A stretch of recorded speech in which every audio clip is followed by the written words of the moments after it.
আমি গুনাহ ছাড়ার জন্য ইনশাআল্লাহ 5 ওয়াক্ত নামাজ পড়তেছি, কিন্তু তারপরেও গুনার কাজ ছাড়তে পারতেছি না। এখন করণীয় কি? টিকটিকি দেখলে কি মারতেই হবে, প্রয়োজনে কি খুঁজে খুঁজে মারতে হবে, বিষয়টা নিয়ে খুব দ্বিধাদ্বন্দ্বে আছি। রাসূল করিম সাল্লাল্লাহু আলাইহি সাল্লামের জানাজা কে পড়িয়েছেন?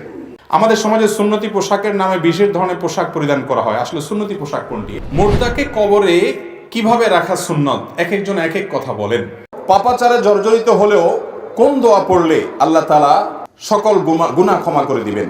নামাজের সিজদা অবস্থায় যদি পা উঠে যায় তাহলে নামাজের কোনো সমস্যা হবে কিনা। হাদিস নাকি রাসূল সাল্লাল্লাহু আলাইহি ওয়াসাল্লাম মৃত্যুর 200 বছর 250 বছর পর কিছু মানুষ নিজের বর্ণনা করেছেন, তাদের উদ্দেশ্যে কিছু বলেন। আত্মহত্যাকারী কি কখনো জান্নাতে যাবে না? জ্ঞান এবং ইলম অর্জনের এই অনুষ্ঠানটি অন্যদের দেখবার সুবিধার্থে শেয়ার করে দিতে আমরা না ভুলি, তাতে আমাদের শেয়ারের মাধ্যমে একজন মানুষও যদি নতুন কিছু জানতে পারেন, কোরআন এবং হাদিসের আলো পান, আল্লাহ তাআলা আমাদেরকে আজর এবং বিনিময় দান করবেন ইনশাআল্লাহু তাআলা। ফয়সাল আহমেদ আপনি লিখেছেন, টিকটিকি দেখলে কি মারতেই হবে, প্রয়োজনে কি খুঁজে খুঁজে মারতে হবে, বিষয়টা নিয়ে খুব দ্বিধাদ্বন্দ্বে আছি, জানাবেন প্লিজ। না, খুঁজে খুঁজেই আপনাকে মারতে হবে এমন কিছু এমন কোনো বাধ্যবাধকতা নেই, বরং আপনার চোখে পড়েছে উপদ্রব করে আপনি মারবেন, কিন্তু এটার জন্য আপনি খুঁজে খুঁজে বেড়াবেন, এটার পিছু পিছু ঘুরে বেড়াবেন, আপনার অনুসন্ধান করে বেড়াবেন, এই কথা হাদিসে বলা হয়নি। এমনি আলামিন আপনি লিখেছেন, আমি একজন প্রবাসী, আমি হার্ডওয়্যার দোকানে কর্মরত আছি। দোকানের ফ্লোরে প্রায় সময় 5, 10, 20 রিঙ্গিত পাওয়া যায়। সে টাকাটা কি করব? কারণ কাস্টমার তো আর ফিরে আসে না, ক্যাশ কাউন্টারে জমা দিলে ওরা নিয়ে যায়। এখন আমি কি করতে পারি? ওইটা কাস্টমারের টাকাই পড়েছে, যদি আপনি নিশ্চিত হন এবং তাকে কোনোভাবে পাওয়া না যায়, তাহলে সেক্ষেত্রে আপনি নিজে গরিব হলে আপনি খেয়ে ফেলতে পারেন, অথবা অপেক্ষা করুন ওই ব্যক্তির জন্য। ওই ব্যক্তিকে পাওয়ার কোনো সুযোগ না থাকলে সেক্ষেত্রে আপনি এটি তার পক্ষ থেকে কোনো গরিব দুঃখীকে দান করতে পারবেন। তন্নি আইডি থেকে আপনি লিখেছেন, নামাজের সময় পাশ দিয়ে কেউ গেলে বা আসলে আমার আম্মু নামাজের ভেতরই তাকায়, এতে নামাজের কোনো সমস্যা হবে কি না? না, অবশ্যই তার দিকে তাকানো উচিত নয়, কারণ সালাতরত অবস্থায় কেউ যাচ্ছে তার দিকে আপনি তাকানোটা আপনার সালাতের যে খুশু এবং খুদু তার বরখেলাফ হয়। বাট যেটি করা উচিত সেটি হলো, নবী আলাইহিস সালাম বলেছেন, তোমার সালাতের সামনে যদি কেউ যায় তাহলে সেক্ষেত্রে তাকে বাধা দাও। কোনো কোনো বর্ণনা আছে তাকে তার সাথে লড়াই লিপ্ত হয়, কারণ সে শয়তান, কারণ সে তোমার মনোযোগকে নষ্ট করছে, তোমার সালাতের এরিয়ার মধ্যে এসে সে তোমার দৃষ্টিকে আকর্ষণ করে ফেলছে এবং মনোযোগে ব্যাঘাত সৃষ্টি করছে। এই জন্য তাকে বাধা দিতে বলা হয়েছে। সেই বাধার অংশ হিসাবে এরকম হাত দিয়ে তাকে ইশারা দিয়ে দেওয়া যেতে পারে যদি সে টের না পায়। আর এর বাইরে তার দিকে তাকিয়ে থাকলে তো কোনো লাভ নাই, বিধায় তাকিয়ে নিজের সালাতের মনোযোগ নষ্ট করার তো কোনো যৌক্তিকতা নেই, বিধায় আপনার আম্মাকে বলতে হবে এই কাজটি করা যাবে না। সুমন আহমেদ আপনি লিখেছেন, নামাজের সিজদা অবস্থায় যদি পা উঠে যায় তাহলে নামাজের কোনো সমস্যা হবে কিনা? সিজদা অবস্থায় যদি পা সামান্য উঠে আবার আপনি জায়গায় নিয়ে গেছেন, কোনো অসুবিধা হবে না। আর যদি পুরো সিজদা জুড়ে উঠে থাকে তাহলে আপনার নামাজ হবে না, কারণ নবী করিম সাল্লাল্লাহু আলাইহি ওয়াসাল্লাম বলেছেন, আমি উমিরতু আন আসজুদা আলা সাবআতি আযমিন, 7টি অঙ্গের উপরে, 7টি হাড্ডির উপরে, শক্ত অঙ্গের উপরে আমাকে সিজদা করতে নির্দেশ করা হয়েছে। তার মধ্যে কপাল আর নাক, 2 হাত, 2 হাঁটু এবং 2 পায়ের যে আঙ্গুলগুলো সেগুলো। অতএব এগুলোর কোনো একটা যদি আপনার এই 7টি অঙ্গের কোনো একটি যদি সরে যায় সামান্য সময়ের জন্য অসুবিধা নেই, আবার তিনি জায়গা নিয়ে গেছেন। কিন্তু যদি পুরো সালাত জুড়ে, পুরো রাকাত জুড়ে, সিজদা জুড়ে তার এটা যদি পৃথক থাকে তাহলে সেক্ষেত্রে সেটি জায়েজ হবে না এবং সে নামাজ হবে না, কারণ এটা ওয়াজিব এই 7টা অঙ্গের উপরে সিজদা করা। মোহাম্মদ মামুন রুমেল আপনি লিখেছেন, আত্মহত্যাকারী কি কখনো জান্নাতে যাবে না? আত্মহত্যাকারী ব্যক্তি জান্নাতে কখনোই যাবে না এমন কথা হাদিসে নেই। হাদিসে অবশ্য স্থায়ীভাবে জাহান্নামে যাওয়ার কথা বলা আছে মুসলিমের এক বর্ণনায়, কিন্তু সেটার ব্যাখ্যায় মুহাদ্দিসগণ বলেছেন যে এর মানে হলো কেউ যদি এটাকে হালাল বৈধ মনে করে, এটাকে হারামকে হালাল মনে করে, হারাম আবার কি এটা নিয়ে যদি ড্যাম কেয়ার মনে করে, তাহলে সেক্ষেত্রে সে আল্লাহদ্রোহী হয়ে যায়, আল্লাহর প্রতি অবিশ্বাসী হয়ে যায়, কাফের হয়ে যায়, সেই হিসাবে সে জাহান্নামে যাবে। বাট সাধারণ অবস্থাতে সে জাহান্নামে যাবে না, হাদিসে বোঝা যায়। তো জাহান্নামে যাওয়াটাই তো একটি ভয়াবহ ব্যাপার। অতএব একজন মানুষ, একজন মুসলমান কোনো অবস্থাতেই আত্মহত্যা করতে পারে না। মুর্দাকে কবরে কিভাবে রাখা সুন্নত, এক একজন এক এক কথা বলেন। গুরুত্বপূর্ণ একটা প্রশ্ন। মুর্দাকে কবরে কিভাবে রাখবেন?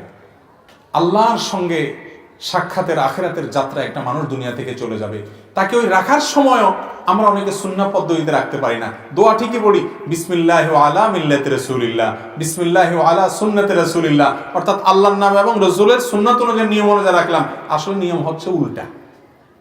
কয়েকটা পদ্ধতি আছে ভাই, 3টা পদ্ধতি আছে।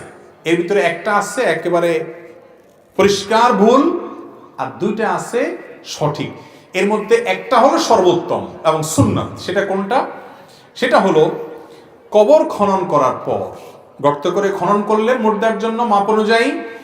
পশ্চিম পাশের যে কবরের আপনার অংশটা মাটির, ওইটার নিচ দিয়ে একটা সুড়ঙ্গ করবেন, সুড়ঙ্গ। এই সুড়ঙ্গটাকে সুন্দর করে এমন ভাবে করবেন যে সুড়ঙ্গের ভিতরে গোটা লাশটা ঢুকাই দেওয়া যায়। কথা কি বুঝতে পারছি? কবরের পশ্চিম পাশের যে মাটির অংশটা, এইটার নিচ দিয়ে একদম সুন্দর করে সুড়ঙ্গা করে লাশটাকে পুরো সুড়ঙ্গের ভিতরে দিয়ে দিবেন।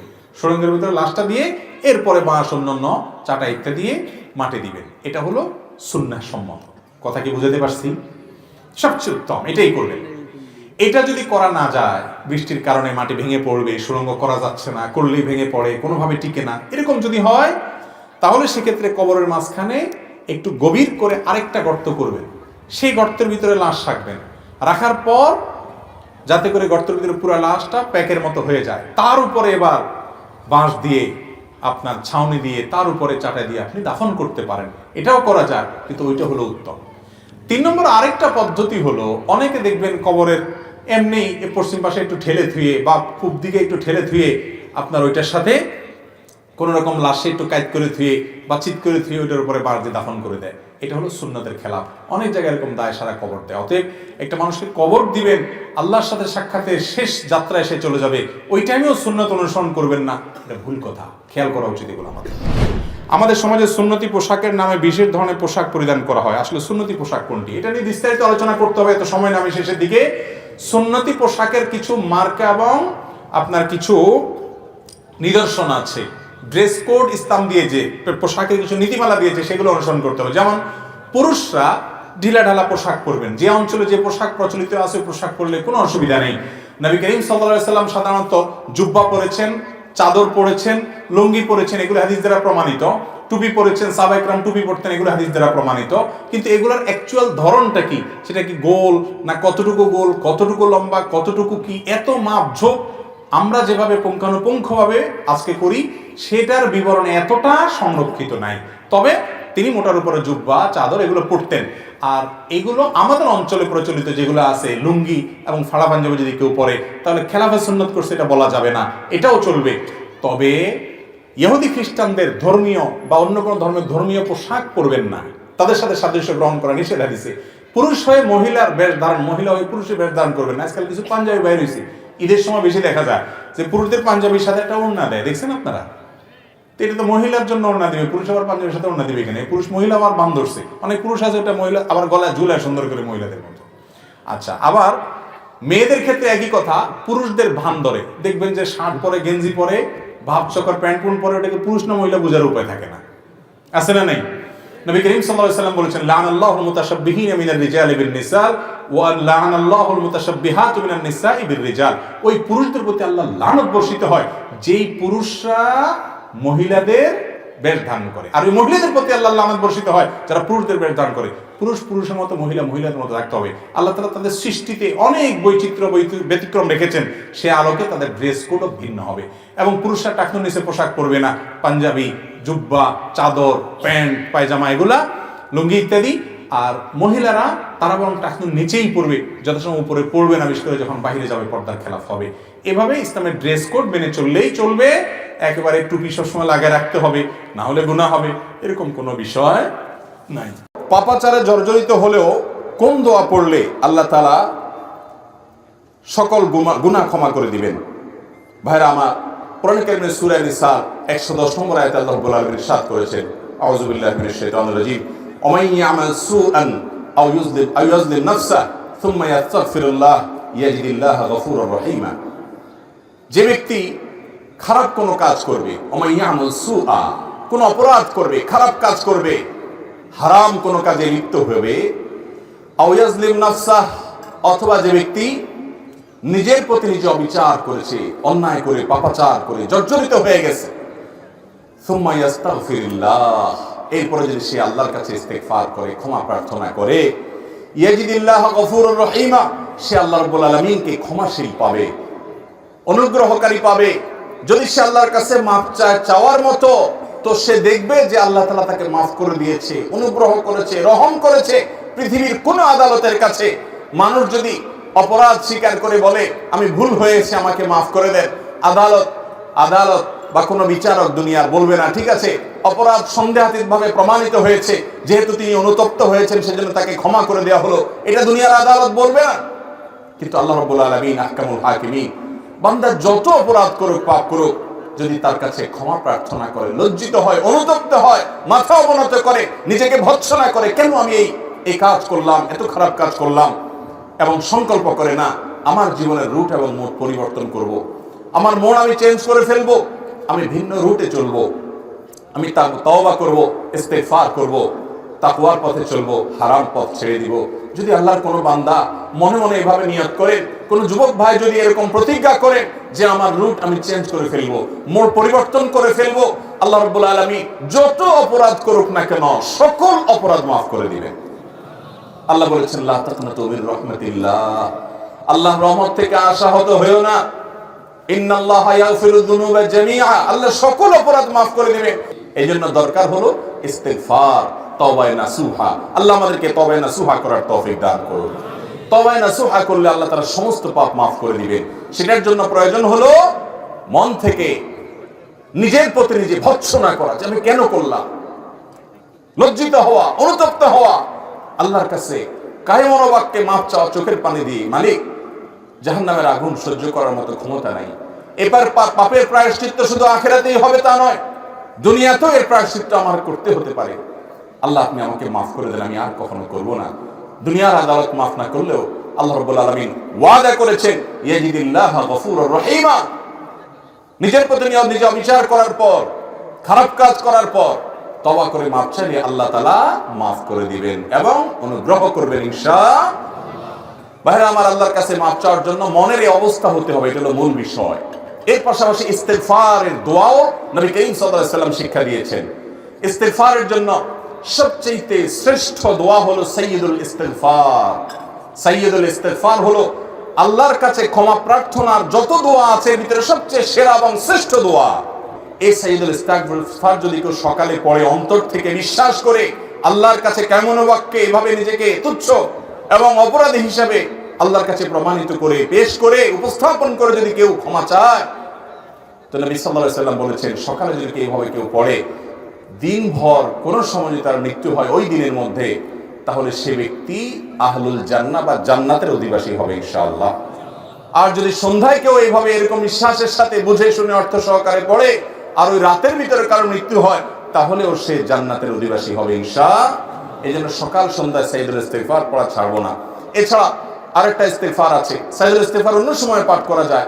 আরেকটা ইস্তেগফার আছে, সেটাও নবী করিম সাল্লাল্লাহু আলাইহি ওয়াসাল্লাম শিক্ষা দিয়েছেন, সেটি হলো আস্তাগফিরুল্লাহাল্লাযী লা ইলাহা ইল্লা হুয়াল হাইয়ুল কাইয়্যুম ওয়া আতুবু ইলাইহি।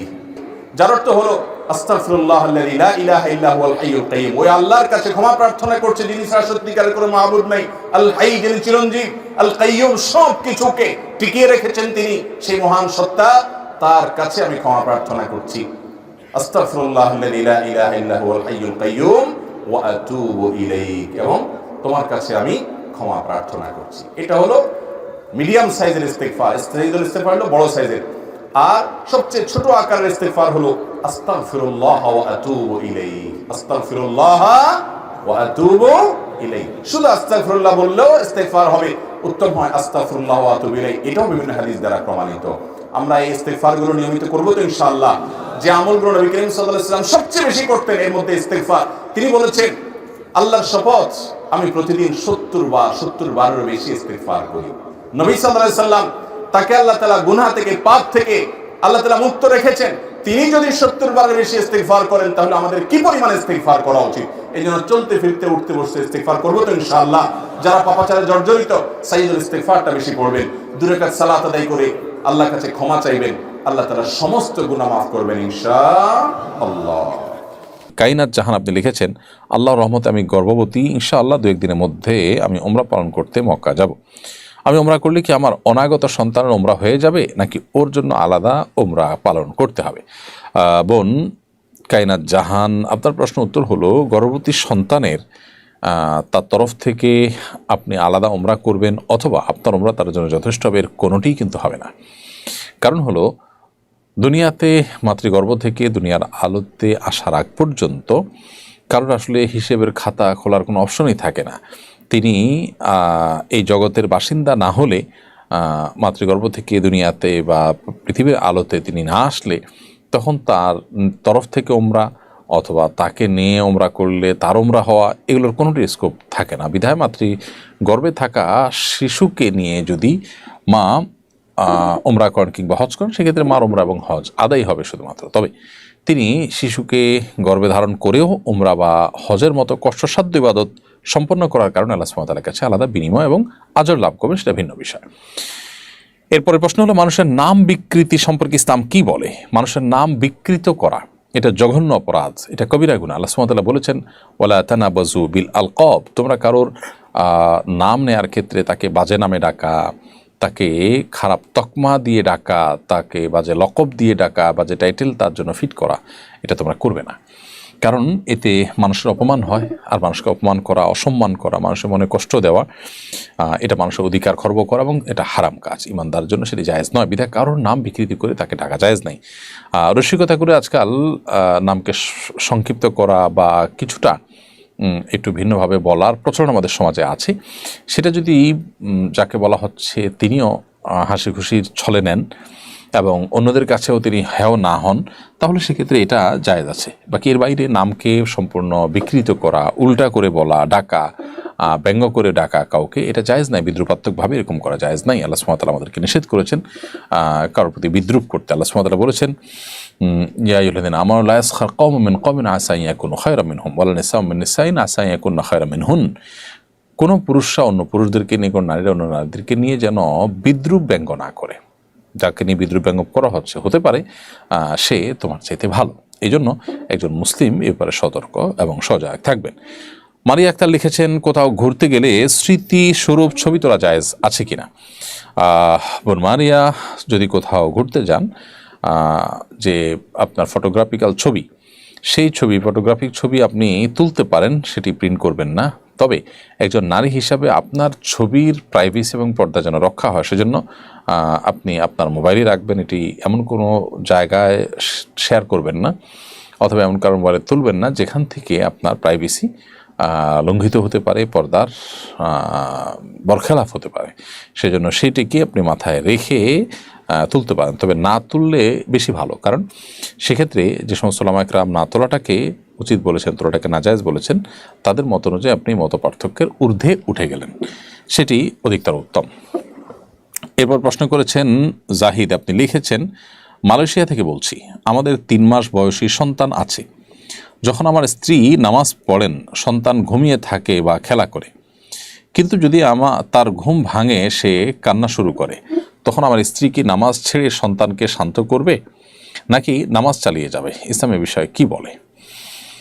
ভাই জাহিদ, আপনার প্রশ্ন উত্তর হলো, আপনার যে 3 মাস বয়সী সন্তান আছে এবং তাকে রেখে আপনার স্ত্রী নামাজ পড়ার সময় যদি কান্না করেন, তাহলে নামাজ ভাঙতে পারবেন না। কারণ বাচ্চার কান্না তো এমন বিষয় না যেটা আসলে বাচ্চার বড় কোনো বিপদ ডেকে আনতে পারে, সেটা থেকে উদ্ধার করার জন্য তাকে নামাজ ভেঙে তাকে ধরতে হয়। হ্যাঁ, যদি এমন পরিস্থিতি হয় যে বাচ্চা কোনো বিপদে পড়তে যাচ্ছে এবং অন্য কেউ বাঁচাবার মতো নেই, তাহলে নামাজ পড়ে তাকে রক্ষা করবেন। কিন্তু এই যে কান্না থামানোর জন্য সান্ত্বনা দেওয়া ইত্যাদি, এগুলোর জন্য নামাজ ভাঙা কিন্তু জায়েজ নাই। চরমনায় পীর সাহেব সম্প্রতি স্কুলে ধর্মীয় শিক্ষক নিয়োগ বাধ্যতামূলক করার দাবি জানিয়েছেন। আপনি কি এই দাবির সঙ্গে একমত? শুধু একমত নই, আমি মনে করি এটা যুগান্তকারী একটি উদ্যোগ তিনি গ্রহণ করেছেন এবং এখানে অন্য সবার শতকণ্ঠে ঐক্যমত পোষণ করা দরকার। কারণ আমরা জানি যে আমাদের এদেশের অভিভাবকেরা, তারা তাদের প্রিয় সন্তান সন্ততিদের জন্য আলাদা হুজুর রেখে ধর্মীয় শিক্ষার ব্যবস্থা করেন। যে দেশের বেশিরভাগ মানুষ তাদের সন্তানদের ধর্মীয় শিক্ষা দিতে চান, এর জন্য আলাদা এফোর্ট, আলাদা পয়সা, আলাদা সময় তাদের ব্যয় করতে হয়। কেন সে দেশের শিক্ষা প্রতিষ্ঠান জনগণের সে আশা আকাঙ্ক্ষার প্রতিফলন তারা ঘটাবে না? তাহলে তো সেক্ষেত্রে জনগণের হাজারো লাখো কোটি ঘন্টা বেঁচে যায়, টাকা পয়সা বেঁচে যায়, এফোর্ট গুলো আলাদা করে দিতে হয় না। তাই মনে করি যে যদি স্কুলে ধর্মীয় শিক্ষক নেওয়াটাকে বাধ্যতামূলক করা হয় এবং ধর্মীয় শিক্ষার মুসলমানদের জন্য, মুসলমান শিক্ষার্থীদের জন্য বাধ্যতামূলক করা হয়, তাহলে সেক্ষেত্রে এর মাধ্যমে জনগণের হাজারো লাখো কোটি আপনার যে ঘন্টা, সেগুলো বেঁচে যাবে এবং তাদের যে অর্থ ব্যয় হয় আলাদা করে এটার জন্য, সেটা বেঁচে যাবে। আমার মনে হয় এই দাবি পেশ করে চরণবী সাহেব খুবই যথার্থ একটি কাজ করেছেন, পরিপূর্ণভাবে আমরা তার সাথে সহমত পোষণ করছি। এরপরে লকডাউন ডেজ এআইডি থেকে আপনি লিখেছেন আমাদের ইউটিউব চ্যানেলে, মেয়েরা বোরকা নিকাব পরে বিসিএস, প্রশাসন, কর ইত্যাদি সরকারি চাকরি করতে পারবে কি না? যদি এমন কোনো পদ থাকে যেখানে আসলে পরপুরুষদের সাথে পর্দাহীনতার কোনো ব্যাপার নেই, একান্ত নিজস্ব বলেই কাজ করবেন এবং পর্দার মধ্যে থেকে কাজ করবেন, এরকম যদি হয় তাহলে সেক্ষেত্রে সেই সেক্টরে তিনি কাজ করতে পারেন দ্বীনের খেদমতের স্বার্থে এবং উদ্দেশ্যে, কিন্তু শরিয়ার যে মৌলিক শর্তগুলো আছে সেক্ষেত্রে সেগুলো প্রযোজ্য হবে। আর যদি সেই পর্যায়ে না হয় তাহলে সেক্ষেত্রে তার এ ধরনের চাকরিতে যাওয়া জায়েজ হবে না। বিশেষ করে যেখানে গিয়ে তিনি বোরকা, হিজাব, নিকাব ছেড়ে দিবেন মনে হয়, তার দিনদারিতা কমে যাবে মনে হয়, তাহলে সেখানে তার কিন্তু ইনভলভ হওয়া জায়েজ নেই। রাসূল করিম সাল্লাল্লাহু আলাইহি সাল্লামের জানাজা কে পড়িয়েছেন? এই প্রশ্ন আমাদের অনেক ভাইরা করেন যে আমাদের নবী করিম সাল্লাল্লাহু আলাইহি সাল্লামের জানাজা কে পড়িয়েছেন। মনে হয় যে খুব জটিল প্রশ্ন করে ফেলেছেন। ভাই, নবী করিম সাল্লাল্লাহু আলাইহি সাল্লামের জানাজার কোনো জামাত হয় নাই, এজন্য কে পড়িয়েছেন এই প্রশ্ন অবান্তর। তার জানাজাটা সবাই যার যার মতো ব্যক্তিগতভাবে পড়েছেন। তার লাশ রাখা ছিল, একজন একজন করে পড়ে পড়ে চলে গেছে। এখন প্রশ্ন হলো, কেন তার জানাজার জামাত হয়নি? কেন ইমামতি করে সবাই মিলে পড়েন নাই? এর অনেক কারণ থাকতে পারে। মুহাদ্দিসিন ইকরাম, মুহাক্কিক উলামা ইকরাম বিভিন্ন রকমের তাদের গবেষণার ফল তারা প্রকাশ করেছেন তখনকার বিভিন্ন প্রেক্ষাপট, বিভিন্ন বর্ণনার আলোকে। তার মধ্যে একটা হলো নবী করিম সাল্লাল্লাহু আলাইহি সাল্লামের যে শ্রেষ্ঠত্ব, তার যে বড়ত্ব, তিনি যতদিন বেঁচে ছিলেন কোনোদিন তার সামনে কেউ ইমামতি করেনি। তিনি অসুস্থ হয়ে গেছেন যখন, দুজন সাহাবীর কাঁধে ভর করে যখন মসজিদে নববীতে আসছেন, আলী এবং আব্বাস রাদিয়াল্লাহু তাআলার কাঁধে ভর করে, পায়ে হাঁটার শক্তি নেই, তাদের শরীরে ভার ছেড়ে দিয়ে পাও টানতে টানতে আসছেন, ইমামতি করার শক্তি নেই। ইশারা দিয়েছেন আবু বকরকে নামাজ পড়ানোর জন্য। আবু বকর রাদিয়াল্লাহু তাআলা নামাজ পড়াতে পারেন না, যে নবীর সামনে কিভাবে ইমামতি করবে। আমাদের আয়েশা রাদিয়াল্লাহু তাআলা সুপারিশ করছেন, ইয়া রাসূলুল্লাহ, আমার বাপ নরম মনের মানুষ, আপনার সামনে ইমামতি করতে পারবে না, আপনাকে এত শ্রদ্ধা করে। তো নবী করিম সাল্লাল্লাহু আলাইহি ওয়াসাল্লাম নিজেই ইমামতি করেছেন। তার জীবদ্দশা কেউ ইমামতি করে নাই তার সামনে, এই জন্য তার লাশের ইমামতি করার হিম্মত কেউ করেন নাই। সাহাবা একরাম সিঙ্গেল পড়েছেন। আর অনেক কারণ আছে নবী সাল্লাল্লাহু আলাইহি ওয়াসাল্লামের বড়ত্বের কারণে, যে তার সামনে জানাজা দিয়ে সবাই আপনার নামাজ পড়বে, ইমামতি করবে কেউ, এই সাহস কারোর হয় নাই তার বড়ত্বের কারণে। এই জন্য আলাদা আলাদা নামাজ হয়েছে। কিন্তু এটা ঠিক ঐতিহাসিকভাবে সুপ্রমাণিত যে নবী করিম সাল্লাল্লাহু আলাইহি ওয়াসাল্লামের জানাজার জামাত হয় নাই। অনেকে বলে ওনার জানাজা হয় নাই, এটা ভুল। জানাজা হয়েছে, কিন্তু জানাজা হয়েছে সিঙ্গেল। কথা কি বুঝাতে পারছি? হাদিস নাকি রাসূল সাল্লাল্লাহু আলাইহি ওয়াসাল্লাম মৃত্যুর 200 বছর 250 বছর পর কিছু মানুষ নিজের বর্ণনা করেছেন, তাদের উদ্দেশ্যে কিছু বলেন। এরকম মানুষ অনেক জায়গায় এখন হয়ে গেছে, তারা হাদিস মানে না, তারা কি মানে? কোরআন মানে। কারণ কোরআন মানলে ভণ্ডামি করাটা সহজ হয়, শুধু কোরআন মানলে। হাদিস অস্বীকার করে শুধু কোরআন মানলে ভণ্ডামি করা কি হয়?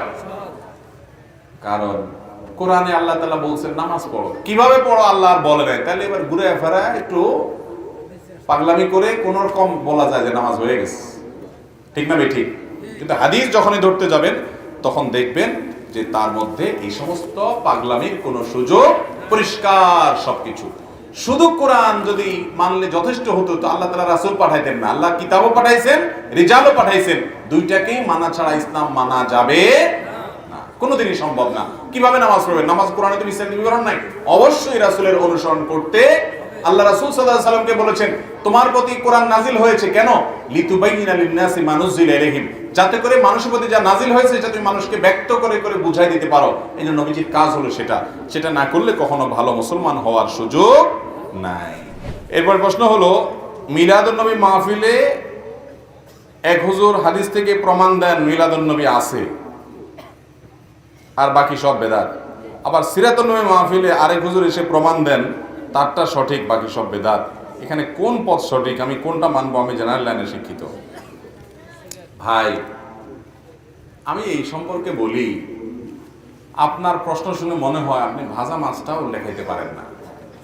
আপনি তো সোজা সরল মানুষ, যে হুজুররা একজন আপনারা হাইকোর্ট দেখায়, আরেকজন সুপ্রিম কোর্ট দেখায়, আপনি কোন দিকে যাবেন কুল পাচ্ছেন না।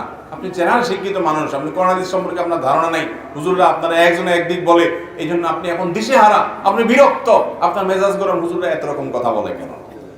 বাহ, এটা আল্লাহরে যা বলিয়েন কিয়ামতের দিন, আল্লাহ আমার কি দোষ, এই মৌলবীরা একটা একটা একদিকে টানছে, আমি কোন দিক যাব? মায়ের একটাও নিচে হবে না। আল্লাহ বলবে দুনিয়ার সব ঠিকই বুঝছো, শুধু ইসলামটার বেলা আপনি হুজুরদের দৌড় দিয়া বলছে, হ্যাঁ হুজুররা একটা বলে আমি কোনটা করব? ভাইরা আমার, এক এক হুজুর এক একটা বলবে, এটা স্বাভাবিক, এটা অস্বাভাবিক না। নবী করিম সাল্লাল্লাহু আলাইহি ওয়াসাল্লাম বলে গেছেন, ফাইন্নাহু মান ইয়াইশ মিনকুম বা'দি ফাসায়ারা ইখতিলাফান কাসীরা, আমার পরে যারা পৃথিবীতে বেঁচে থাকবা তোমরা দেখবা নানান মত, এক এক হুজুর এক একটা বলে, এরকম অনেক কিছু দেখবা তোমরা। ওই সময় আমরা কি করব? নবীজি বলে গেছেন না, জানেন? তিনি বলে গেছেন ফালাইকুম বিসুন্নতি, তোমরা দেখবা আমি কি করছি, রাসূল সাল্লাল্লাহু আলাইহি ওয়াসাল্লাম কি করছে, কোন হুজুর কি বলে দেখো, হুজুর কোরআন থেকে হাদিস থেকে রেফারেন্স দেয় কিনা, সম্ভব হলে মিলাও, বাংলা অনুবাদ হয়ে গেছে সব, এরপরে তুমি সেটা অনুযায়ী আমল করো। যদি আল্লাহ না করুক ভুলও হয় তোমার, তাও আল্লাহ মাফ করে দিবেন, কিন্তু হুজুরের দোষ দিয়ে পার পাবা। আমি প্রায় সময় বলার চেষ্টা করি ভাই, একটা এক্সাম্পল দিয়া। আচ্ছা, এই যে আপনারা তেল খান, সয়াবিন তেল, বিভিন্ন ব্র্যান্ডের তেল আছে না? তীর আছে, রূপচান্দা আছে, বসুন্ধরা আছে, ফ্রেশ আছে, হ্যাঁ পুষ্টি আছে, আর অনেকগুলো আছে না? কোনটা খাঁটি বলে, কোনটা বেশি খাঁটি? এটার কোনো উত্তর দেওয়া যাবে? কারণ সব কোম্পানির বোতলের গায়ে লেখা আছে 100% খাঁটি। আজ পর্যন্ত কোন কোম্পানি পাইছেন যে বলে ভাই আমি 2 নম্বরই কথা বলি না, আমার 99% খাঁটি, 1% ভেজাল আছে, এরকম বলে কেউ? বলার সময় তো চান্দু বলে কি 100% খাঁটি। আপনি তখনও রাগ করে বলছেন যে এই বেলায় একটা খাঁটি, এর বলে একটা খাঁটি, এই বলে একটা খাঁটি, এতজন এত কথা বলে তো ওটা তেলই খাবো না। শেয়ানা পাবলিক, এখানে তো এটা বলেন না। একদিন এটা কিনা খান, আরেকদিন ওইটা কিনা খান, দেখেন পেটে বুটবাট করে কিনা, ফুটফাট করে কিনা, শরীরের সাথে আপনার ম্যাচ করে গেছে, টাকাও মিলে গেছে, কোনোটা ভালো মনে হয়েছে আপনি সেটাই খান, ঠিক না? ঠিক। বিবেক খরচ করেন, বুদ্ধি খরচ করেন, বোঝার চেষ্টা করেন। দুনিয়াটা তো ভালোই বুঝেন মাশাআল্লাহ, শুধু আখিরাতের বেলা আসলে, ইসলামের বেলা আসলে শুধু হুজুরদের গায়ে সব দোষ দিয়ে আপনি ফেরেশতা হয়ে যান। আমরা কোন দিক যাব? বাহ, আল্লাহ আপনাকে আকল বিবেক দিছে না, দেয় নাই? 7 সমুদ্র 13 নদী পার হইয়া নামটাও লিখতে পারে না, 1 2 3ও চিনে না, এই লোক সৌদি আরব চলে গেছে, আছে না নাই? পয়সার জন্য তো অনেক কিছু করতে পারেন। ইসলাম বোঝার জন্য কয় হুজুরের কাছে গেছেন, কয়টা কিতাব খুলছেন, কয়টা কোরআন খুলছেন, হুজুরের কাছ থেকে দলিল খুঁজছেন, ভালো করে 10 হুজুরের কথা শুনে কোনটা সঠিক মনে হয়, কোনটা নবীজির সাথে মিলে, কোরআনের সাথে মিলে, এটা একটু যাচাই করার চেষ্টা করি, একটু চেক করার চেষ্টা করি, ক্রস চেক করার চেষ্টা করি, কয় জায়গায় গেছেন। আল্লাহর কাছে কোনো জবাবদিহি করা যাবে? 50 টাকার একটা লাউ, এটা কেনার জন্য টিপতে টিপতে টিপতে লাউরে এমন 12টা বাজান বাজাইছেন যে লাউ বেচারা বেচতে বসছে, সে বলে ভাই কিনলে কিনেন, না কিনলে নাই, খবরদার নখ দিবেন না, ঠিক না? ঠিক। যে 50 টাকার লাউটা কিনবো, এটা যেন ভেজাল না হয়, এই জন্য আমি টিপা দেখি, তাই না? আলু পটল কিনেন, এত চেক করেন, আমাদের কাছে ইসলামটার দাম আলু পটল আর লাউ চাইতে কম হয়ে গেছে। যে যাচাই করার দরকার, যাচাই বাছাই করার দরকার নাই, চেক করার দরকার নাই, চেক করার জন্য কষ্ট করতে রাজি না। লাউর পিছনে যত কষ্ট করি, যত টিপ দেই, হুজুরদেরকে এত টিপি টিপি দেখি না, হুজুরটা ঠিক না ওরটা ঠিক, ঠিক না? ঠিক। আল্লাহ তাআলা আমাদেরকে বুঝার তৌফিক দান করুন। এর পরের প্রশ্ন হলো, আমেরিকার নবনির্বাচিত প্রেসিডেন্ট ঘোষণা দিয়েছেন যে লিঙ্গ 2টা, নারী আর পুরুষ, এছাড়া আর কোনো লিঙ্গ নেই। তার এই মন্তব্যে আমাদের দেশের ট্রান্সজেন্ডারবাদীদের দৌরাত্ম্য কি কমবে বলে মনে করেন? সুন্দর প্রশ্ন। দেখুন, আমেরিকার নবনির্বাচিত প্রেসিডেন্টের অনেক বিষয়ের সাথে আমাদের মুসলমানরা আমরা ভিন্নমত পোষণ করলেও তার এই কথাটাকে আমরা দারুণভাবে সমর্থন করি এবং এটিকে যুগান্তকারী বলে আমরা মনে করি। আল্লাহ সুবহানাহু ওয়া তাআলা মানুষকে সৃষ্টি করেছেন আসলে নারী আর পুরুষ করে। আল্লাহ তাআলা সূরা নিসার শুরুতে বলেছেন, ইন্না খালাকনাকুম, আল্লাহ সুবহানাহু ওয়া তাআলা বলেছেন যে ইন্না খালাকনাকুম মিন যাকারিন ওয়া উনসা, তোমাদেরকে নারী এবং পুরুষ থেকে সৃষ্টি করা হয়েছে। মানুষের 2টা লৈঙ্গিক পরিচয় আছে, একটা হলো নারী, একটা হলো পুরুষ, অন্য কোনো লৈঙ্গিক পরিচয় নেই। তৃতীয় লিঙ্গ বলতে আমরা যাদেরকে বোঝাই, হিজড়াদেরকে, সেই মানুষগুলো মূলত তারা লিঙ্গ প্রতিবন্ধী আমরা বলতে পারি। তাদের শরীরে বায়োলজিক্যালি এবং তাদের ফিজিক্যালি যদি তারা নারীত্বের দিকে তাদের ঝোঁক বেশি থাকে বা প্রবল টান থাকে, বা তাদের দেহে তাদের মানসিকতা এবং জিনগতভাবে নারীত্বের দিকটা প্রবল থাকলে তাদেরকে নারী ধরে ট্রিট করা হবে এবং তাদের যেটুকু পুরুষত্বের ভাব তাদের মধ্যে আছে সেগুলো ট্রিটমেন্ট করতে হবে, কাউন্সেলিং করতে হবে, ইত্যাদি উপায়ে তাদেরকে সুস্থ করে তুলতে হবে। এটি হলো ইসলামের নির্দেশ না। এর বাইরে কিছু এক্সট্রাঅর্ডিনারি কেস আছে, সেগুলো একান্তই প্রতিবন্ধকতা হিসাবে দেখতে হবে, অসুস্থ হিসাবে দেখতে হবে। আজ সে অসুস্থতাটাকেই সমাজে প্রতিষ্ঠা করবার অপচেষ্টা চলছে এবং এটার জন্য নানাবিধ ষড়যন্ত্র গোটা বিশ্বব্যাপী চলছে। এখন কেউ বলতে পারেন এটা করে লাভ কি? লাভ হলো সমকামিতাকে প্রতিষ্ঠা করা। শয়তানের একটা বড় চক্রান্ত হলো পৃথিবীতে আল্লাহর সৃষ্টিতে ব্যাপক পরিবর্তন আনা, সমকামিতার মতো জঘন্য নোংরামিকে সমাজে প্রতিষ্ঠা করা। এটার অন্যতম উপায় হলো এই ছেলেকে মনে মনে তার মনে হলো মেয়ে, মেয়েকে মনে হলো তার মনে হলো ছেলে, এর ভিত্তিতে তার আপনার লৈঙ্গিক পরিচয় শেষ করে দেওয়া। এর মাধ্যমে সমকামিতার পথ উন্মুক্ত হয়। একজন ছেলে যখন নিজেকে মেয়ে মনে করেন তখন তিনি আরেকজন ছেলের সাথে বিবাহ বসেন, অথচ তিনি আগে থেকেই ছেলে। তাহলে ছেলে সমান ছেলে, তাতে কী দাঁড়ালো? সমকামিতাই হলো। তো এইভাবে আসলে ট্রান্সজেন্ডার বাদ নানাভাবে প্রতিষ্ঠা হয়। এটার বিরুদ্ধে আমেরিকার প্রেসিডেন্টের ঘোষণা, এটা নিশ্চয়ই যুগান্তকারী একটি ঘটনা এবং অসাধারণ একটি বিষয়। তার অন্য সব বিষয়ে বা অন্য অনেক বিষয়ের মতো পার্থক্য থাকলেও কারোর থাকতে পারে, কিন্তু এই বিষয়ে কারোর মতো পার্থক্য থাকা উচিত না। আমার মনে হয় আমাদের দেশের ট্রান্সজেন্ডারের ধ্বজাধারীরা, তাদেরকে এবার থামাবার একটা দারুণ সুযোগ এসেছে। তাদেরকে থামাতে হবে আমাদের, এবং তারা আমাদের এই সমাজকে নষ্ট করার যে চক্রান্তে লিপ্ত, সেটার বিরুদ্ধে আমাদের কথা বলতে হবে। এরপরে এমডি সৌরভ খান আপনি লিখেছেন, আমাদের অঞ্চলে মৃত ব্যক্তিকে দাফন করার পর সবাই কেবলার দিকে মুখ করে সম্মিলিত হাত তুলে দোয়া করে, এটা জায়েজ আছে কিনা? মৃত ব্যক্তিকে দাফন করার পর যারা দাফন কাজে শরিক হয়েছেন তারা কেবলামুখী হয়ে সবাই যার যার মতো করে সম্মিলিতভাবে, বলতে এখানে সবাই দোয়া করবেন, কিন্তু একজনের সাথে সবাই তালে তাল মিলিয়ে দেওয়ার শিক্ষা হাদিস দ্বারা প্রমাণিত হয় না। তবে যার যার মতো করে সবাই দোয়া করবেন, এটি হাদিস দ্বারা প্রমাণিত। এটি শুধু জায়েজই না, বরং সুন্নাহ। নবী সাল্লাল্লাহু আলাইহি ওয়াসাল্লাম বলেছেন, মৃত ব্যক্তিকে দাফন করার পর তিনি বলেছেন যে সালুলি আখিকুম আত-তাসবীত, তোমাদের ভাই যে মারা গেলেন, যাকে দফন করলে তোমরা, তিনি যেন ঈমানের উপর অটল থাকেন, এই জন্য তোমরা আল্লাহর কাছে দোয়া করো। এই জন্য ওই সময় মুর্দার জন্য তিনি সোয়াল জবাবে প্রশ্নোত্তরে ফেরেশতাদের যেন তিনি অটল অবিচল থাকেন, সেজন্য দোয়া করো, শিক্ষা নবী সাল্লাল্লাহু আলাইহি ওয়াসাল্লাম দিয়েছেন। এমনি ইয়াসিন আপনি লিখেছেন, নামাজের মধ্যে গলার কপ খেয়ে ফেললে নামাজ আদায় হবে কিনা?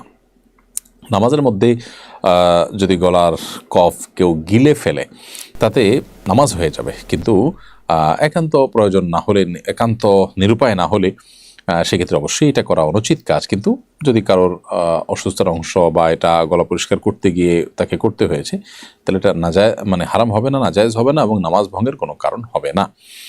আমি একজন মাদ্রাসা শিক্ষার্থী, এবছর দাওরা শেষ করব ইনশাআল্লাহ। আপনার মতো দায়ী হতে চাই, কোনো পরামর্শ দেবেন?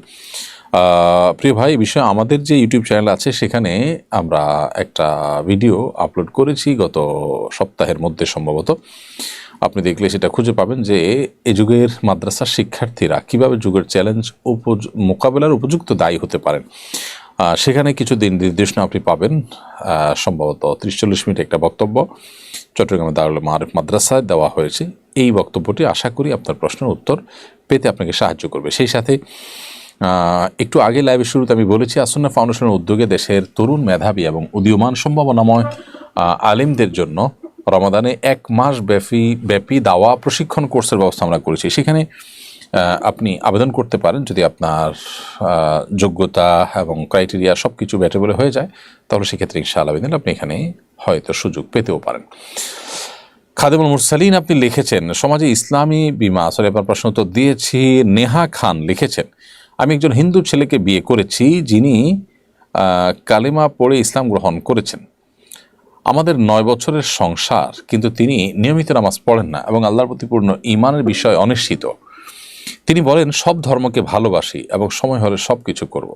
এই পরিস্থিতিতে আমার জন্য ইসলামের নির্দেশনা কি? তিনি যদি আল্লাহকে মানতে অস্বীকৃতি জানান তবে আমার করণীয় কি? নেহা খান, এইরকম পরিস্থিতিতে তাকে ইমানদার বলা যায় না।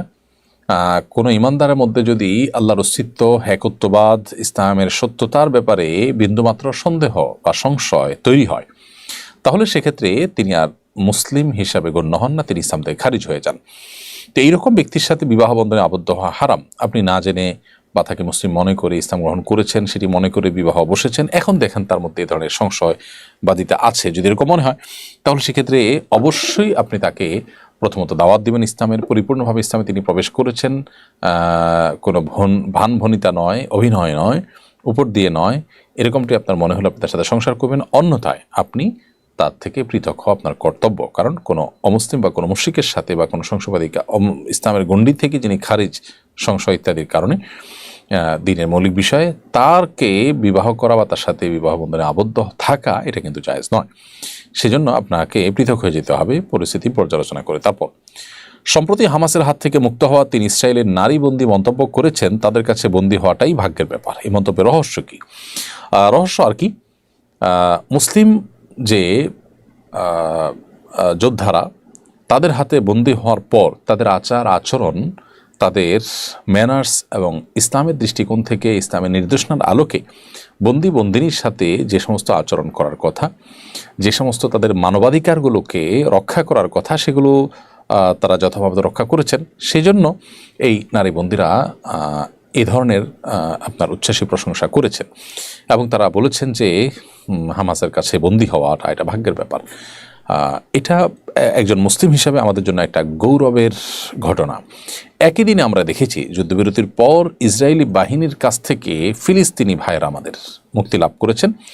তাদের চেহারা দেখে কারোরই বুঝতে কষ্ট হচ্ছে না যে তাদের ওপর দিয়ে নির্যাতন, নিষ্পেষণ এবং জুলুমের স্টিম রোলার চলেছে। তারা ক্লান্ত, ক্লিষ্ট, তাদের পোশাক আশাক সব কিছু দেখেই বোঝা যাচ্ছে যে তাদের উপর দিয়ে ঝড় বয়ে গেছে। এর বিপরীতে হামাস রাত থেকে মুক্ত হওয়া ইসরায়েলি মেয়েদের হাসি খুশি বডি ল্যাঙ্গুয়েজ, তাদের পরিচ্ছন্ন পোশাক ইত্যাদি এগুলো জানান দিয়েছে যে মুসলিমরা ইসলামের নির্দেশনা মেনে যুদ্ধবন্দীদের সাথেও একজন মুসলিম সুলভ আচরণ করেছে।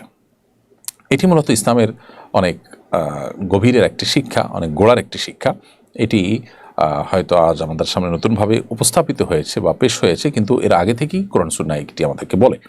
নবী করিম সাল্লাল্লাহু আলাইহি সাল্লাম সে ঐতিহাসিক ঘটনা, তাঁর সুমামা ইবনে উসাল রাদিয়াল্লাহু তাআলা আনহু বন্দী ছিলেন, অমুসলিম ছিলেন, তাকে তিনি তার হাতের বাঁধনকে 3 দিন ভিজিট করতে গিয়েছেন তার সাথে, এবং তখন তার হাতের বাঁধনকে একটু নরম করে দিতে বলেছেন।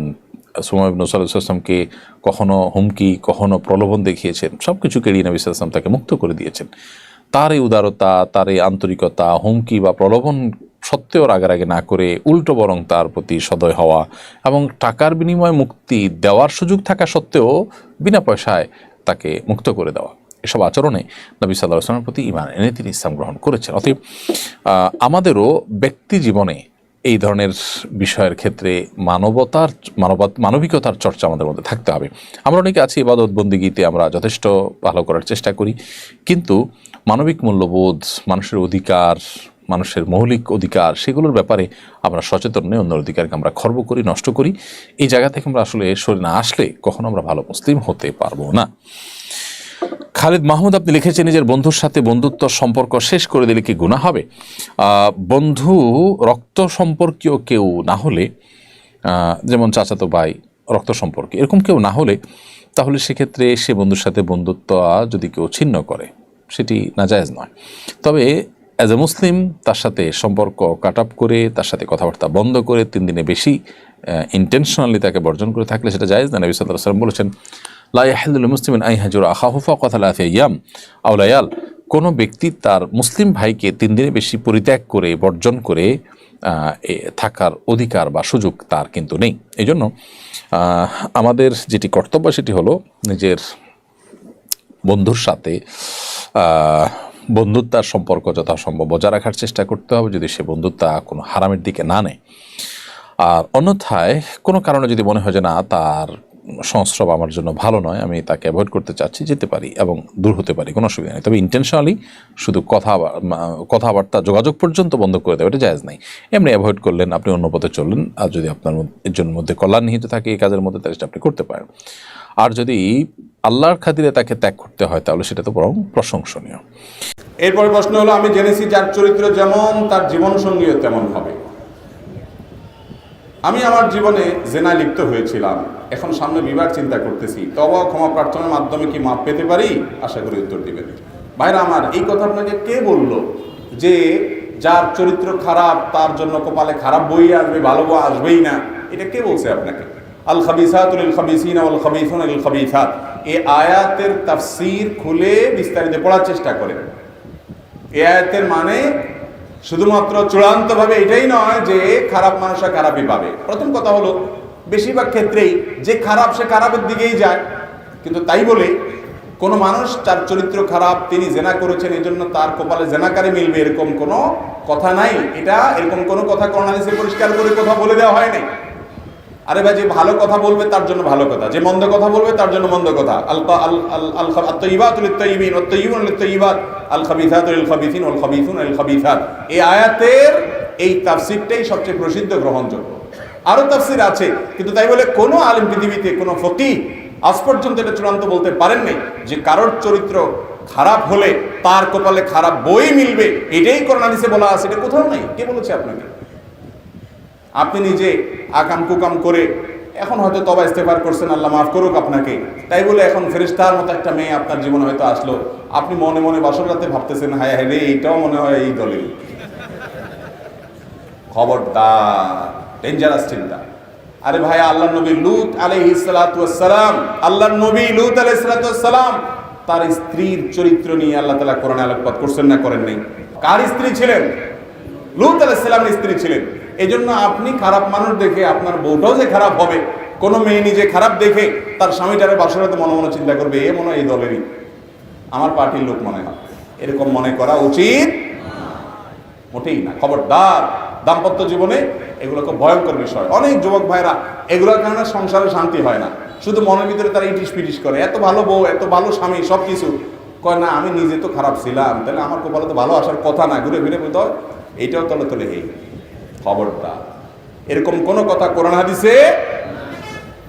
হ্যাঁ, এটা ঠিক যে যার নেচার খারাপ সে খারাপটা চুজ করে নেয়, কিন্তু অনেক শিয়ানা পাবলিক আছে, নিজে খারাপ হলো কিছু ঘুজা ঘুজা রাবে অবশ্যই ঢুকায়, আছে না নাই?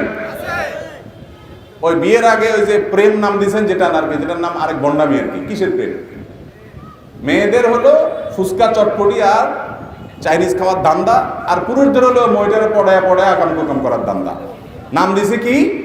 প্রেম। কত সুন্দর একটা নাম। আরে ভাই, প্রেম তো হলো বৈধ লিগ্যাল জায়গায় স্বামীর সাথে স্ত্রী, এই অবৈধ জায়গায় কিসের প্রেম? এটা তো 2 নম্বরই বিয়ে। এই 2 নম্বরই কাজ করে অনেকে, এবং সারা জীবন 2 নম্বরটারই করে, এরপরে বিয়ের সময় বড় বড় হুজুর করে হাদিয়া তোফা দিয়া খাওয়ায়া, চা পানি নাস্তা, বলে হুজুর এখন মহিলা মাদ্রাসার একটা মেয়ে আমার জন্য দেখতে হবে। লাগে আছে না নাই? শুনছে হুজুরের মহিলা মাদ্রাসা আছে, আইসে এখন শুধু হুজুরের গায়ে হাত মোছে, হুজুর মহিলা মাদ্রাসার একটা মেয়ে দিতে হবে। এরকম মানুষ আমাদের দেশে আছে না নাই? বলে আকাম কুকাম সব করবো, কিন্তু গল্লির ঠাপ ঠিক আছে, বউ হিসাবে উঠাইতে ঠিকই রাবে অবশ্যই, ছাড়া উঠাবে না। আল্লাহ আমাদেরকে বোঝার তৌফিক দান করুন। তো যাই হোক, নিজে খারাপ হলেও অন্তত ভালো মানুষকে বিয়ে করার চেষ্টা করতেছে, তার এই প্রবণতাটা অন্তত ভালো, মাশাআল্লাহ। কিন্তু সবার আগে নিজে আল্লাহর কাছে লজ্জিত হয়ে, অনুতপ্ত হয়ে, নিজেকে ভৎসনা করে ক্ষমা চেয়ে ভালো হওয়ার চেষ্টা করতে হবে। কিন্তু তাই বলে আমি খারাপ ছিলাম, আলহামদুলিল্লাহ এখন ভালো হয়েছি, তাই বলে এখন আমার কপালে আর ভালো কিছু আসবে না যেটা আমি খারাপ ছিলাম, এমন মনে করে আপনি মন খারাপও করবেন না, আর অন্য আরেকজনের প্রতি খারাপ ধারণা করবেন না।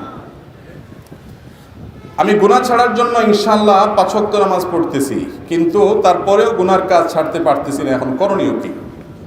গুনার কাজ ছাড়তে পারছেন না, 5 ওয়াক্ত নামাজ পড়ছেন, মাশাআল্লাহ। ইন্নাস সালাতা তানহা আনিল ফাহশাই ওয়াল মুনকার। নামাজটাকে একটু সুন্দর করে পড়েন ভাই। কিরকম সুন্দর করে পড়েন? আমরা বেশিরভাগ মানুষ নামাজ পড়ে খুব হুলস্থুল করি। আমি ব্যক্তিগতভাবে আমার একটা মানবীয় দুর্বলতা হলো, আমি একটু হুলস্থুল স্বভাবের মানুষ। এই যে কথা বলে দেখেন না, এত ঘন ঘন কথা বলি, অন্য বক্তারা 1 ঘন্টায় যত কথা বলে আমি আধা ঘন্টা তার চেয়ে বেশি কথা বলি, কারণ আমার মুখ এত বেশি চলে। এই যে তাড়াহুড়া করার একটা বদস্বভাব আমার মধ্যে আছে। এরপরও আমি মসজিদে দেখি যে আমি তাড়াহুড়া করে নামাজ পড়ার আগেও দেখি ম্যাক্সিমাম মুসল্লির আমার আগে নামাজ শেষ। আমি চিন্তা করি, হায় হায়, এরা তো আমার চাইতে মাশাআল্লাহ আরো অ্যাডভান্স দেখা যায়। ভাইরা আমার, নামাজকে সুন্দর করার চেষ্টা করতে হবে, নামাজকে সুন্দর করার চেষ্টা করবেন।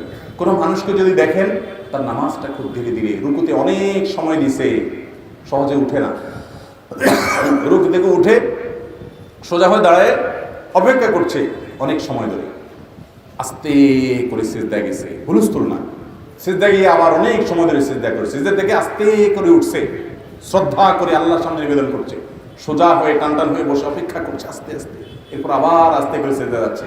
এই লোকটাকে পাইলে একটু জড়ায় ধরবেন, কারণ এই হলো আসল নামাজি, এক নম্বরের নামাজি, এই ক্লাসের নামাজি। এরকম নামাজি অনেক মসজিদ আছে, গোটা মসজিদে একজনও পাওয়া যায় না, অনেক মসজিদে এক দুজন পাওয়া যায়। আমি ব্যক্তিগতভাবে এরকম কিছু মানুষকে চিনি, আমার বন্ধু বান্ধবের মধ্যে, যে বলছে জেনারেল লাইনের অনেক মানুষ আছে, এরকম অনেক মানুষ আছে আমার কাছে, নাম বললাম না, নাম বললে আপনারা সবাই চিনবেন, সারা দেশে মানুষ চিনবে, সারা দেশে মানুষ চিনবে, কিন্তু নাম বললাম না। এরকম ভাইয়ের আমার আছে, জেনারেল শিক্ষিত মানুষ, ব্যবসায়ী মানুষ, মাদ্রাসার বারান্দাও যায়নি, কলেজ ইউনিভার্সিটিতে পড়ছে। আমি নামাজের দিকে তাকাই দেখি, আরে আমিও তো এত সুন্দর করে নামাজ পড়ি, আমি অনুপ্রাণিত হই যে মাশাআল্লাহ, তাহলে আরো সুন্দর করে আরো আস্তে আস্তে নামাজ পড়বো। যে তার 2 রাকাত নামাজে 10 মিনিট টাইম লাগায়, দুনিয়ার মিটিং সিটিং ব্যবসা বাণিজ্য সব বললে যাক, নামাজে কোনো ছাড় নেই, কোনো তাড়াহুড়া নেই, কোনো হুলস্থুল নেই। তো আপনি যে গুনাহ থেকে বাঁচতে পারছেন না, নামাজটাকে এইভাবে পড়েন, ইনশাআল্লাহ দেখবেন অপরাধ এবং পাপের প্রবণতা থেকে আল্লাহ তাআলা আপনাকে বাঁচাবেন। নাম্বার 2, প্রেসক্রিপশনের দ্বিতীয় আইটেম হলো আপনি গুনাহের পরিবেশ থেকে সরে আসবেন। আমাদের অনেক ভাইয়েরা গুনাহ ছাড়তে চান, কিন্তু গুনাহের পরিবেশ ছাড়তে রাজি না। টেলিভিশনে খারাপ জিনিস দেখে, হাতে তসবিহ আছে, টিপতে বলে আস্তাগফিরুল্লাহ আস্তাগফিরুল্লাহ আস্তাগফিরুল্লাহ আস্তাগফিরুল্লাহ, উনি আস্তাগফিরুল্লাহ পড়ে আর তাকা রয়েছে টিভির দিকে, ভূতের দিকে। তো আপনি চোখে জেনা করতেছেন আর বলতেছেন যে কত খারাপ দেখছো, নাটকের নামে এসব বদমাইশি, আস্তাগফিরুল্লাহ, তাকা রয়েছে। তো আপনি ফেসবুকে মেয়েদের আইডিতে, মেয়েদের পেজে, আশেপাশে পেজে আপনি অ্যাড আছেন, যুক্ত আছেন, ফলো করে রাখছেন, লাইক দিয়ে রাখছেন, সেখান থেকে খারাপ জিনিস আছে, দেখেন, দেখে বলবো হা গুনাহ থেকে বাঁচতে পারি না, হুজুর কি করবো? ভাই আমার, গুনাহের রাস্তা বন্ধ করে দিতে হবে। আমি সব জায়গায় বলার চেষ্টা করি, যারা কোনোভাবে গোপন গুনাহ থেকে বাঁচতে পারছেন না, পর্নোগ্রাফি থেকে বাঁচতে পারছেন না, হস্তমৈথুন থেকে, মাস্টারবেশন থেকে বাঁচতে পারছেন না, খারাপ জিনিস দেখা থেকে বাঁচতে, আপনি চাচ্ছেন বের হয়ে আসতে, ঈমান আছে ভিতরে, ছটফট করেন কিন্তু পারেন না, সাহস করে, হিম্মত করে স্মার্টফোনটা বিক্রি করে ফেলান। একটা বাটনওয়ালা ফোন নেন, মাত্র 6 মাসের জন্য, ভয় পায়েন না, সারা জীবনের জন্য না, মাত্র 6 মাসের জন্য, বাস বাটনওয়ালা ফোনে থাকেন। বন্ধু বান্ধব সবাই বলে দেন, দোস্ত ফেসবুক টেসবুক নাই, 6 মাসের জন্য এই লাইনে আছে, ফোনে দরকারি কথা বলি, শেষ। একটু হার্ড ডিসিশন না, এটা বলে অপারেশন। রুগী যখন সিরিয়াস হয়ে যায় তখন কি করতে হয়? অপারেশন করতে হয়, কোনো দোয়া দুরুদি কুলাবে না, এই অপারেশনটা করেন।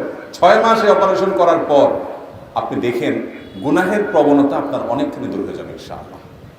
সৎসাহস করা যাবে তো ইনশাআল্লাহ? এরকম যুবক পাওয়া কঠিন যে এটা ছাড়া বাঁচবো আমি।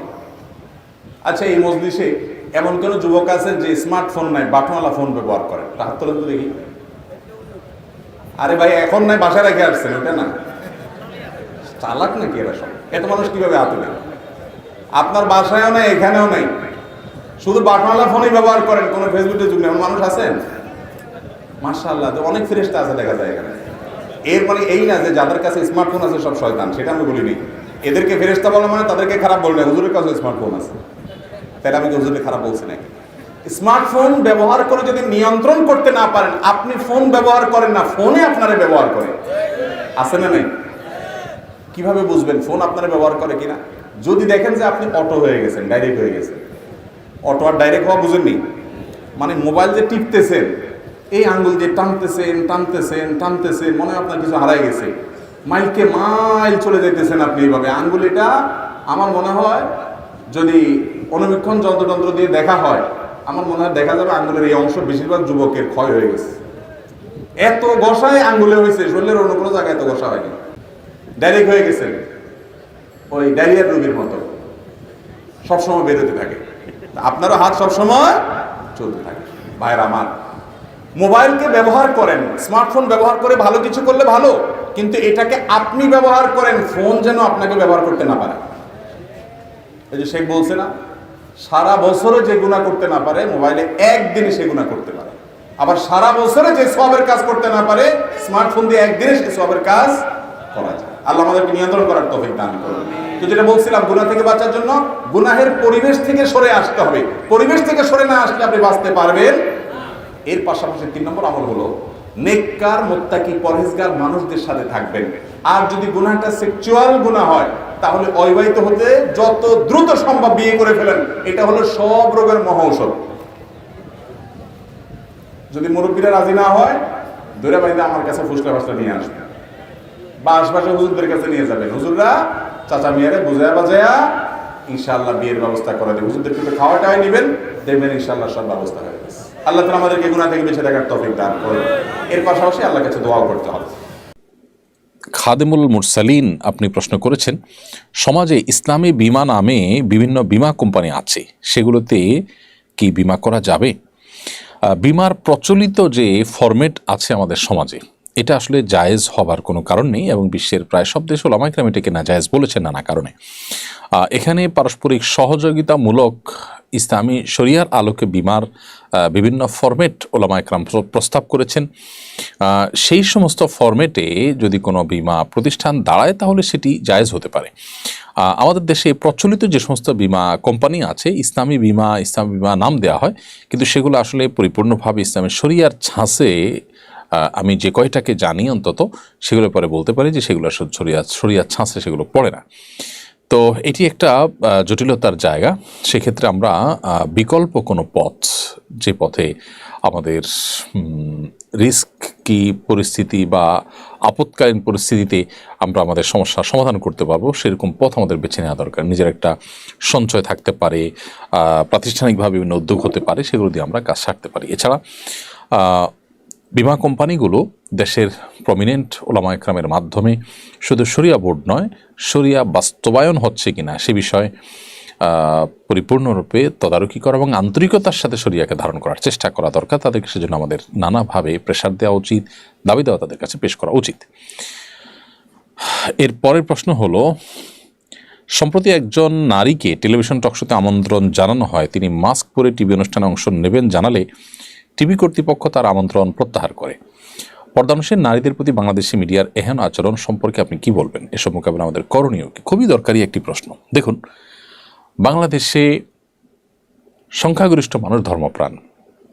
এদেশের মেয়েদের বেশিরভাগই দেখবেন তারা শালীন সুন্দর পোশাকে থাকতে অভ্যস্ত, কিন্তু টেলিভিশনে যারা সংবাদ উপস্থাপন করে তাদের বেশিরভাগই দেখবেন মাথায় কাপড় নেই, এবং ধীরে ধীরে তারা পশ্চিমা স্টাইলে পোশাক আশাকের দিকে তারা চলে যাচ্ছেন। আমার প্রশ্ন, একটি দেশের গণমাধ্যম, সংবাদ মাধ্যম, সেটা যদি সে দেশের মানুষের কৃষ্টি এবং কালচারকে রিপ্রেজেন্ট না করে, সেই গণমাধ্যম বা সেই মিডিয়া কি এদেশের, নাকি সেটা ভিনদেশি কোনো এজেন্ডা বাস্তবায়ন করার চক্রান্তে লিপ্ত, তাদের কোনো নীল নকশা বাস্তবায়ন করছে? এটি আমাদেরকে, অর্থাৎ জনগণকে বুঝতে হবে, সাধারণ মানুষকে সজাগ করতে হবে যে আসলে মিডিয়া নাম দিয়ে যারা কাজ করছে তাদের সবাই কি আসলে এদেশের মানুষকে ধারণ করে? যদি করে তাহলে সেক্ষেত্রে তারা তো এদেশের মানুষের কৃষ্টি কালচার, তাদের আচার আচরণে প্রকাশ পাওয়ার কথা। এদেশের মেয়েদের উল্লেখযোগ্য অংশ তারা বোরকা পরেন, তারা পর্দা মেনটেন করেন, তারা ফেস ঢেকে চলেন। আপনি আপনার টিভি অনুষ্ঠানে যদি তাদেরকে অ্যাকোমোডেট করতে না পারেন, তাদেরকে যদি এখানে অনবোর্ড করতে না পারেন, তাহলে সেক্ষেত্রে আপনি সমাজের গুরুত্বপূর্ণ একটা অংশকে ইগনোর করছেন, আপনি একটা সংস্কৃতি চাপিয়ে দেওয়ার চেষ্টা করছেন। এটা সুস্পষ্টভাবে সাংস্কৃতিক ফ্যাসিবাদ।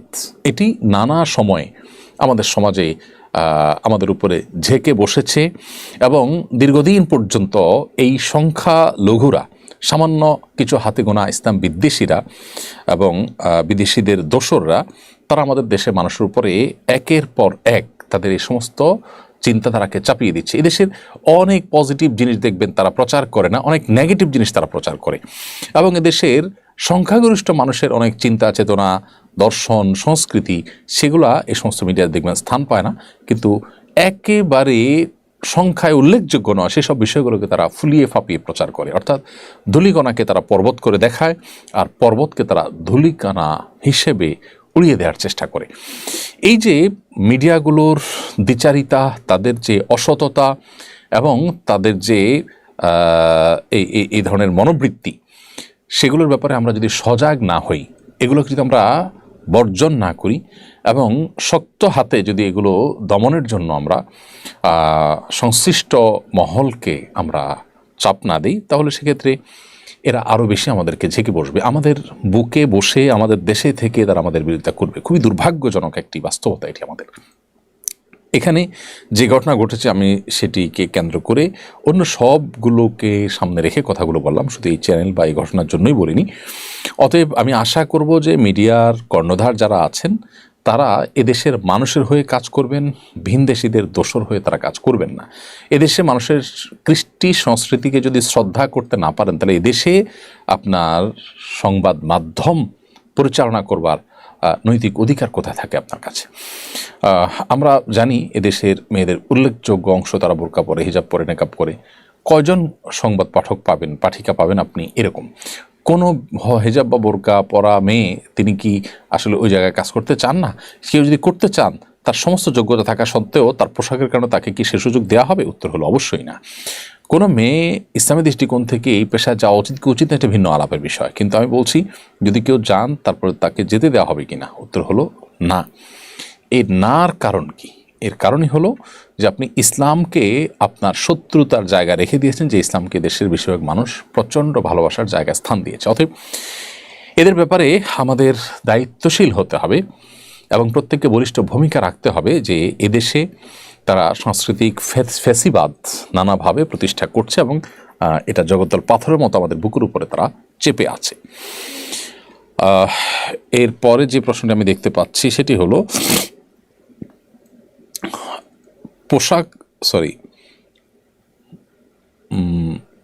কাউসার হাবিবা আপনি লিখেছেন, মিলাদের দাওয়াতে না গেলে যদি খাবার বাসায় নিয়ে আসে তাহলে কি খাবার খাওয়া যাবে? মিলাদ উপলক্ষে যে খাবারের আয়োজন হয়, আপনি জাননি, আপনার বাসায় পাঠিয়ে দেওয়া হয়েছে, এই খাবার খেলে কোনো হারাম হবে ব্যাপারটা সেরকম না, কারণ এখানে নাপাক বা হারাম কোনো কিছু থাকে না। আপনি মূলত কোনো বেদায়াতের আয়োজনে সামিল হবেন না, কিন্তু সেটাকে ঘিরে বিশেষ করে যে সমস্ত মিষ্টান্ন ইত্যাদি বিতরণ করা হয় এগুলো খেলে যে হারাম হবে ব্যাপারটা সেরকম না। এরপরের প্রশ্ন হলো এমডি মেজবাউল হক আপনি লিখেছেন, আমি না জেনে কোর্স পাইরেসি করেছি, এখন টাকা দিতে পারছি, আমি কিভাবে ক্ষমা পাবো? আলহামদুলিল্লাহ, যদি আপনি টাকা দিতে পেরেছেন অথবা টাকা দেওয়ার সুযোগ আছে, দিবেন, তাহলে সেক্ষেত্রে তো আপনার বড় দায় আলহামদুলিল্লাহ পরিশোধ হলো। সেই সাথে আল্লাহ সুবহানাহু ওয়া তাআলার কাছে আপনি সাধারণভাবে ক্ষমা চাইবেন যে কোনো মানুষের অধিকার যখন আমরা নষ্ট করি তখন শুধু মানুষের অধিকারই নষ্ট হয় না, সেখানে আল্লাহর অধিকারও নষ্ট হয়, কারণ আল্লাহ তাআলা নিষেধ করেছেন মানুষের অধিকার নষ্ট করতে। অতএব সেই নিষেধাজ্ঞা অমান্য করে আল্লাহর অবাধ্য হলাম, আল্লাহর অধিকার, আল্লাহর হক আমি নষ্ট করলাম, সেটাও এখানে আছে। সেই জায়গা থেকে আল্লাহ তাআলার কাছে আপনাকে ক্ষমা চাইতে হবে এবং যে পাইরেসি আপনি করেছেন, যে পরিমাণ টাকা সুবিধা নিয়েছেন সে টাকা তাদের কাছে ফেরত দেবেন, ইনশাআল্লাহ দায়মুক্ত হবেন আশা করা যায়। এর পরের প্রশ্ন হলো মেহজাবিন হাসান তাকিয়া আপনি লিখেছেন, বাবা মায়ের জীবিত অবস্থায় যদি ছেলে মারা যান, ওই ছেলের যদি কোনো সন্তান না থাকে, এখন সে ছেলের স্ত্রী কি শ্বশুরের সম্পত্তির ওয়ারিস হবেন? বাবা মার জীবদ্দশায় ছেলে যদি মারা যান, তাহলে এই ছেলের কোনো সন্তান না থাকলে এই ছেলের স্ত্রী এই ছেলের সম্পদ থেকে ওয়ারিস হবেন, শ্বশুরের সম্পদের ওয়ারিস হবেন না। কারণ শ্বশুরের সম্পদের ওয়ারিস কোনো অবস্থাতেই আসলে হয় না, ছেলে হোক আর মেয়ে হোক, কেউই কিন্তু শ্বশুর কিংবা শাশুড়ির সম্পদের কোনো ভাগ পান না। অতএব এই ছেলে মারা যাক কিংবা জীবিত থাকুক, শ্বশুর বা শাশুড়ির সম্পদে কোনো হিস্সা এই ভদ্রমহিলার থাকবে না, কারণ তিনি না রক্ত সম্পর্কে আত্মীয় নাকি না শরিয়ার দৃষ্টিকোণ থেকে যাদের মিরাস পাওয়ার সুযোগ আছে তাদের তালিকাভুক্ত, এই জন্য এখানে তার কোনো হিস্সা থাকবে না। তবে তার যে স্বামী অর্থাৎ বাবা মায়ের যে সন্তান, ছেলে সন্তানটি মারা গেল, তার সম্পদ যেটা আছে সেই সম্পদে ভাগ স্ত্রী পাবেন। এখন প্রশ্ন হলো যে এই ছেলে তো বাবা মার সম্পদ পাবে, তাহলে সেখান থেকে স্ত্রী পাবেন কিনা? উত্তর হলো বাবা মার সম্পদ তখনই পাবেন যখন বাবা মা মারা যান আর ছেলে জীবদ্দশা থাকেন। আর যদি আগে ছেলে মারা যান তাহলে ছেলে কিন্তু বাবা মার সম্পদ পান না, কারণ সম্পদের মালিকানা তখনই হয় যখন কেউ মারা যায়, তখন তার ওয়ারিসরা এটা মালিক হয়। জীবদ্দশায় তিনি নিজে মালিক থাকেন, ওয়ারিসরা মালিক হয় না। অতএব ছেলেই যেহেতু মালিক হয় নাই, এখানে ছেলের স্ত্রী মালিক হওয়ার প্রশ্ন ওঠে না। এখন আপনি বলবেন তাহলে তিনি কিভাবে চলবেন? মূলত স্বামীর মৃত্যুর পর তিনি চাইলে বাবা বাড়িতে যখন ফেরত যেতে পারেন, তিনি চাইলে অন্যত্র বিবাহ বসতে পারেন। আবার শ্বশুর শাশুড়ি তারা ছেলের স্ত্রী হিসাবে তাদের নাতিপুতি থাকলে তাদের নাতিপুতির দায়ভার বাবা মার উপরে অর্থাৎ দাদাদের উপর বর্তাবে, সেটা বলা বাহুল্য। আর পাশাপাশি বৌমাকেও যদি তারা রাখেন এবং তারা তাদের দেখভাল করেন, অর্থনৈতিক দায় দায়িত্ব না, সেটা অবশ্যই প্রশংসনীয় কাজ, সেটা ভিন্ন বিষয়। তবে এখানে আসলে ওই অধিকারের যে প্রশ্নটা, সেটার উত্তর হলো যে না, এখানে সম্পদের অধিকারটি আসলে আসে না।